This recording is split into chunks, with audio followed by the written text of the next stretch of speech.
नमस्ते।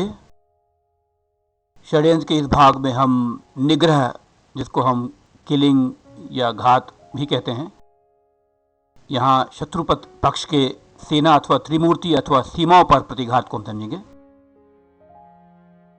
षड्यंत्र के इस भाग में हम षड्यंत्र के पात्रों के समान स्थिति में प्रहार और मारक क्षमता के बारे में समझेंगे और विशेष स्थिति में पात्र किस प्रकार का प्रहार अथवा व्यवहार करते हैं वो भी देखेंगे। तो चलिए हम समझते हैं कि षड्यंत्र के प्रमुख पात्रों का शांति काल अथवा निर्धनता में क्या व्यवहार होता है। शांति काल का अर्थ है जब युद्ध की घोषणा नहीं की गई हो। यदि राजा या अर्थशास्त्री या सेनापति महल में है तो सेना विरोधी पात्रों को केवल धकेल सकती है और घात नहीं कर सकती। आइए 3 उदाहरण से हम समझेंगे। 3 उदाहरणों में से हम पहला उदाहरण हम देखेंगे कि यहाँ राजा राजमहल में है।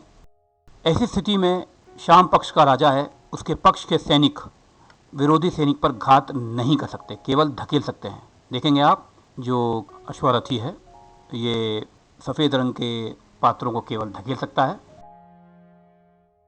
उसी प्रकार से श्याम रंग का जो महारथी है वो भी सफ़ेद रंग के पात्रों को केवल धकेल सकता है। चलिए दूसरा उदाहरण देखते हैं, जहाँ पर सेना अपने विरोधी पर केवल धकेल सकती है। पहले उदाहरण में हमने देखा था कि राजा राजमहल में था। इस उदाहरण में हम देखेंगे कि अर्थशास्त्री राजमहल में है और ऐसी स्थिति में अर्थशास्त्री के पक्ष की सेना विरोधी सेना को केवल धकेल सकती है। आइए तीसरा उदाहरण भी देखते हैं, जहाँ सेना विरोधी पात्र को केवल धकेल सकती है पर घात नहीं कर सकती। यहाँ देखेंगे आप, सेनापति है वह राजमहल में है। पिछले 2 उदाहरण में हमने देखा था कि राजा या अर्थशास्त्री दोनों में से कोई राजमहल में था। बस इस तीसरे उदाहरण में आप देखेंगे कि सेनापति राजमहल में है और सेनापति के पक्ष की सेना विरोधी सेना को केवल धकेल सकती है किसी भी दिशा में। अब दूसरी स्थिति हम समझते हैं। इस दूसरी स्थिति में शक्ति मिलने पर भी सेना विरोधी पात्रों पर घात नहीं कर पाती है, क्योंकि कमांडर्स जो हैं महल में फंसे हुए हैं। तो कहने का अर्थ ये है कि यदि सेना को शक्ति भी मिलती है तो भी वह विरोधी पर घात नहीं कर सकती। आइए उदाहरण से समझते हैं। यहाँ देखेंगे आप कि राजा राजमहल में है, इसी कारण जो श्वेत पात्र हैं उनको घात नहीं किया जा सकता। यहाँ श्याम रंग का राजा राजमहल में है और श्याम रंग का ही सेनापति शक्ति दे रहा है अश्वरथी शूरवीर को। पर अश्वरथी शूरवीर शक्ति मिलने पर भी अपने से बड़े या छोटे पात्र पर घात नहीं कर सकता, क्योंकि अश्वरथी का जो राजा है वह राजमहल में विश्राम कर रहा है। तीसरा स्थिति हम समझते हैं, जहाँ अर्थशास्त्री अथवा सेनापति मृत है। अर्थशास्त्री अथवा सेनापति मृत हैं, ऐसी स्थिति में भी सेना केवल विरोधियों को धकेल सकती है। तो अर्थशास्त्री और सेनापति के मृत होने पर भी सेना निर्धन हो जाती है। निर्धन की स्थिति में भी वो विरोधियों को धकेल ही सकती है। आइए इनके 2 उदाहरण देखते हैं और इनको समझते भी हैं।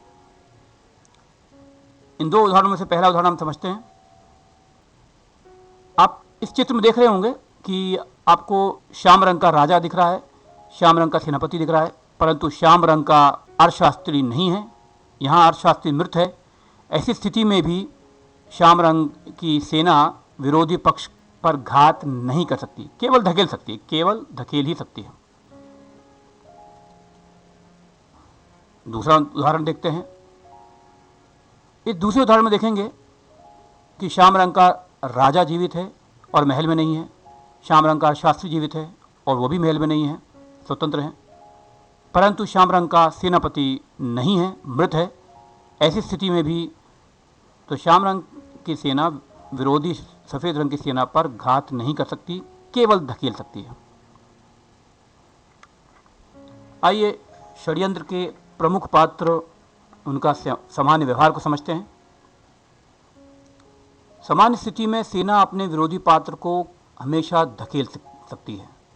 यहाँ देखेंगे आप कि राजा महल में है। ऐसी स्थिति में जो श्याम रंग के पात्र हैं, कोई भी पात्र हैं, वो विरोधी सेना को केवल धकेल सकते हैं। अब समझेंगे षड्यंत्र के प्रमुख पात्रों के द्वारा घात कैसे किया जाता है। कोई भी छोटा प्रहारक पात्र अपने से बड़ा और अधिक शक्तिशाली पात्र पर घात नहीं कर सकता, केवल धकेल सकता है।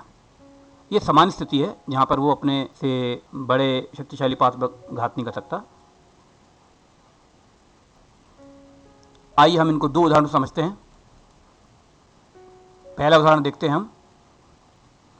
यहाँ देख रहे हैं हम कि राजा और अर्थशास्त्री स्वतंत्र हैं, वह राजमहल में नहीं है। पद्धति जो कि काले रंग का पद्धति है, वह शक्तिहीन है क्योंकि उसको किसी भी शक्तिशाली पात्र द्वारा सहायता नहीं मिल रही है।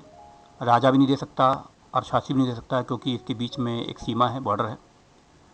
तो ऐसी स्थिति में पद्धति केवल पद्धति पर ही घात कर सकता है, क्योंकि पद्धति का जो विरोधी पद्धति है, जो सफ़ेद रंग का पद्धति है, वो उसी के समकक्ष रैंकिंग वाला है।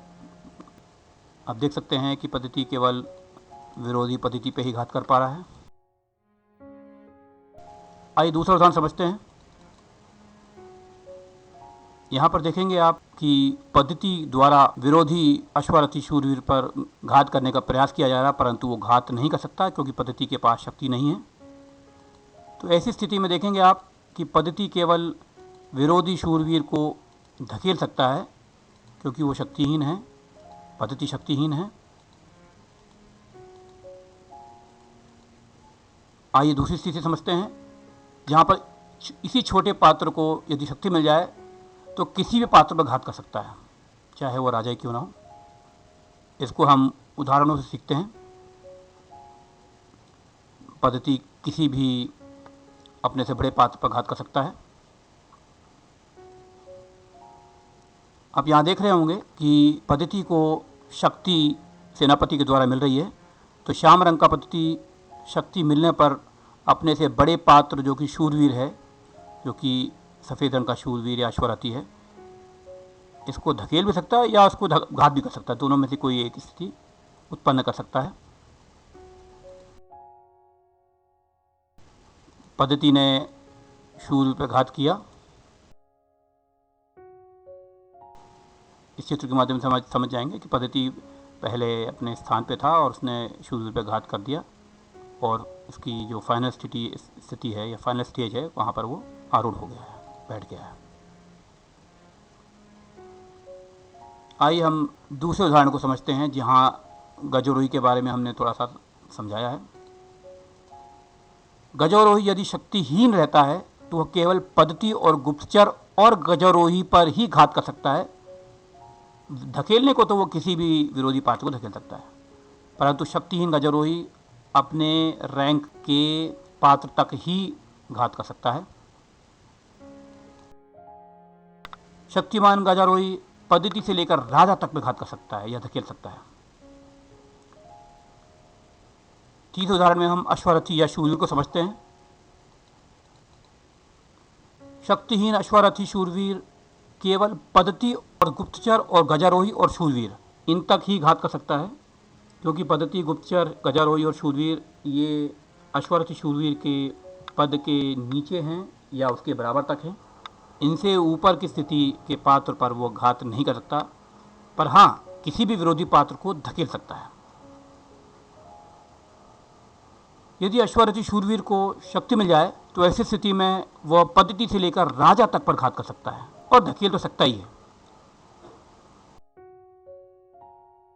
चौथे उदाहरण में हम महारथी को भी समझते हैं।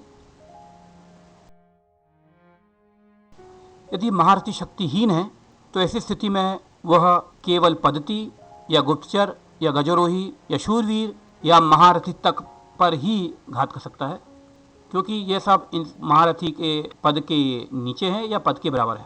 शक्तिहीन महारथी अपने पद से ऊंचे पद पर घात नहीं कर सकता, हाँ किसी भी विरोधी को धकेल अवश्य सकता है। शक्तिवान महारथी पद्धति से लेकर राजा तक पर घात कर सकता है या धकेल सकता है।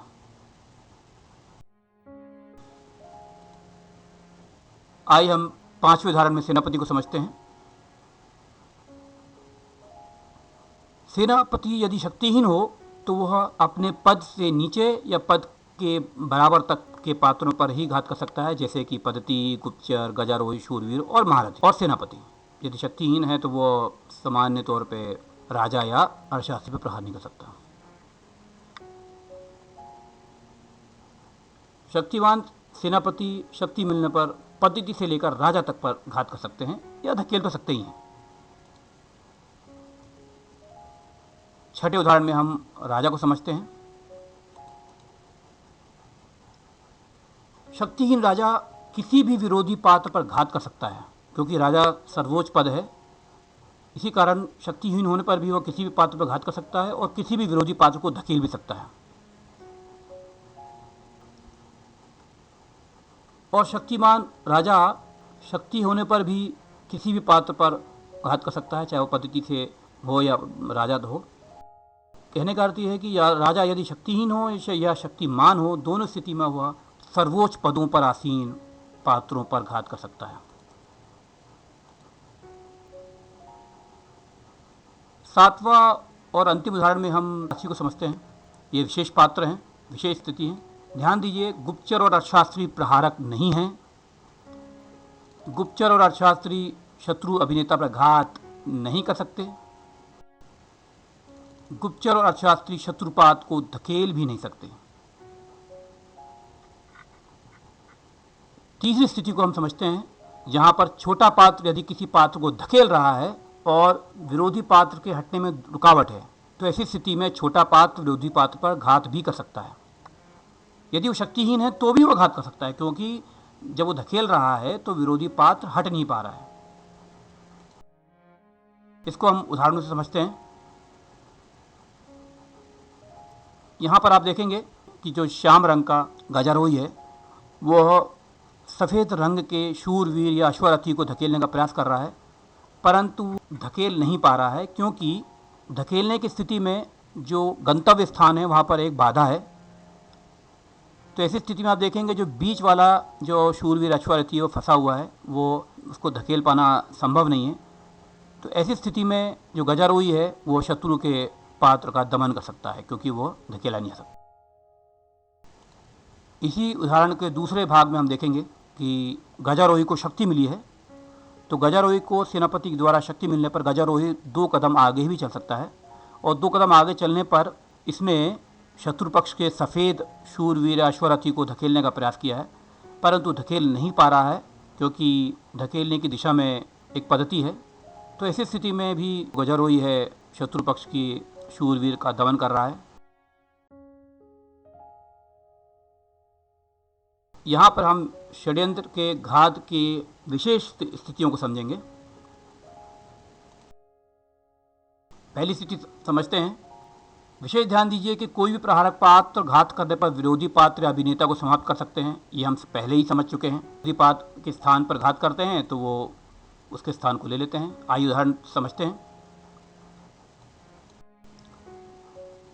पहले उदाहरण में हम देखेंगे, यहाँ पद्धति के द्वारा केवल पद्धति को मारा जा सकता है, क्योंकि पद्धति को शक्ति नहीं मिली, इसलिए पद्धति शत्रु के शूरवीर को घात नहीं कर सकती। दूसरी स्थिति में आप देखेंगे कि पद्धति ने शत्रु पक्ष के शूरवीर को घात किया है, क्योंकि पद्धति को शक्ति मिल गई है, इसलिए शक्तिवान होने के कारण वो शूरवीर पर घात कर रहा है। इन उदाहरणों को हम पहले भी समझ चुके हैं।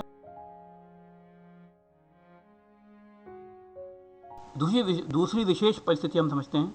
ध्यान देने योग्य बात है कि कोई भी सेना का विरोधी अधिकारी है, उसके पास स्वयं की व्यक्तिगत पद्धति सेना होती है, जैसे कि गजारोही, शूरवीर, महारथी और सेनापति। इनके पास अपनी स्वयं की व्यक्तिगत सेना होती है। तो यदि इन अधिकारियों पर घात होता है तो जो घात कर रहा है, जो प्रहारक है, वो बचे हुए पद्धति सैनिक को युद्ध भूमि में अपने पास कहीं भी प्रयोग कर सकता है। अर्थ ये हुआ कि वो यदि सेना अधिकारी को घात करता है तो घात करने के बाद सेना अधिकारी को समाप्त कर देता है, परंतु उसके अंदर की पद्धति सेना को यूज़ करता है, प्रयोग कर सकता है। इसको हम उदाहरण के साथ समझते हैं। और 2 उदाहरण हैं हमारे पास। पहले उदाहरण में शक्तिहीन गजारोही का फंसे हुए विरोधी सेना पर घात करके उसके व्यक्तिगत सेना का उपयोग समझेंगे। और दूसरे उदाहरण में जब शक्तिशाली गजारोही है, उसको शक्ति मिल जाती है, तो वो फंसे हुए विरोधी पर घात करके उसके व्यक्तिगत सेना का प्रयोग समझेंगे। आइए हम पहला उदाहरण देखते हैं, जहां पर गजारोही शक्तिहीन है, पर वो विरोधी पर घात करके उसकी व्यक्तिगत सेना का प्रयोग कर रहा है। यहाँ पर जो श्याम रंग का गजारोही है वो शक्तिहीन है और वह विरोधी शूरवीर पर घात करना चाह रहा है, पर घात नहीं कर सकता। तो वह विरोधी शूरवीर को धकेलना चाह रहा है और धकेलने की स्थिति में भी आप देखेंगे कि विरोधी शूरवीर जो है फंसा हुआ है, वो भी आगे नहीं बढ़ सकता। यहाँ पे गजारोही विरोधी शूरवीर पर घात कर देगा, तो उस शूरवीर पर घात करने के बाद उसके अंदर की पद्धति का प्रयोग कर सकता है।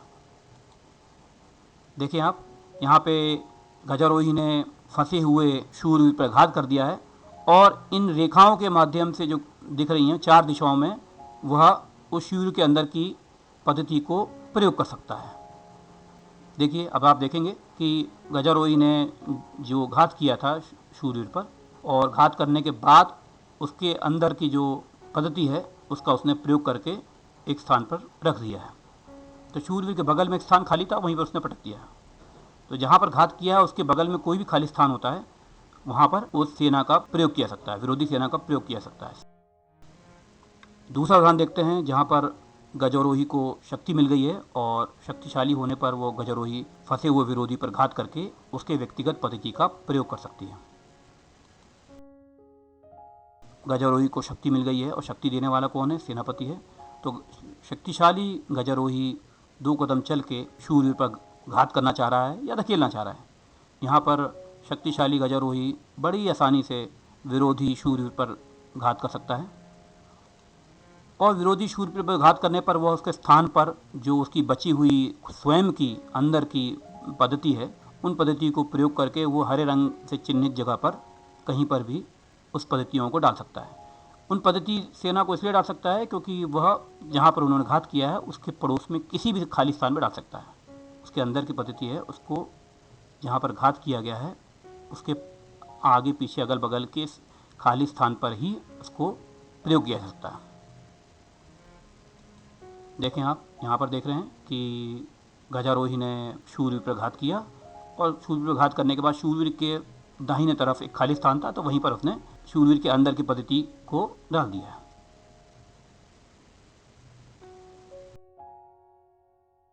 इस प्रकार से षड्यंत्र का जो प्रमुख गुण था निग्रह, इसका हमने विस्तार से वर्णन किया है। धन्यवाद। नमस्ते।